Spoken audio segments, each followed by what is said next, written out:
વિચિત્ર વેશે રહેલા શિવ દુનિયાદારીથી પરે છે, પણ એમના પ્રેમની પરાકાષ્ઠા સમજવી હોય તો એમના સતી પ્રેમને સમજવો પડે. જે અજન્મા છે તેઓ પણ નારી પ્રેમને વાંચે છે.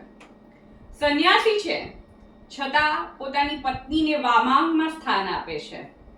વામ એટલે ડાબુ, જ્યાં હૃદય રહે છે આપણું.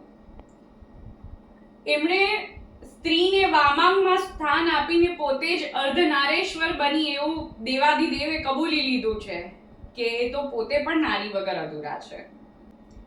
હિમાલયની કડકડતી ઠંડીમાં રહેતા એ અવિનાશી પાસે ઘર નથી, રસોડું નથી, પણ છતાં એમની પત્નીમાં અન્નપૂર્ણા છે. અહીં એમની પાસેથી એવું શીખી શકાય કે તમારી પાસે કંઈ જ ના હોય તો પણ તમે સામેવાળા વ્યક્તિને સ્નેહ તો પૂરો પાડી જ શકો. આ વાતના સૂચક પોતે ભૂતોના પતિ મહાદેવ છે. અસુરો અને રાક્ષસોને પણ પ્રેમથી સ્વીકારનારા એ સંહારક દેવ છે. છતાં કન્યાઓ ઉત્તમ પતિ માટે કદાચ એમની જ પૂજા કરે છે.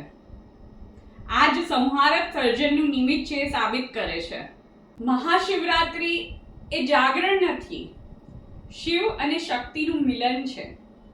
નર વગર નારી અધૂરી અને નારી વગર નર અધૂરા ને સાકાર કરતો જે ઉત્સવ છે એ શિવરાત્રી છે.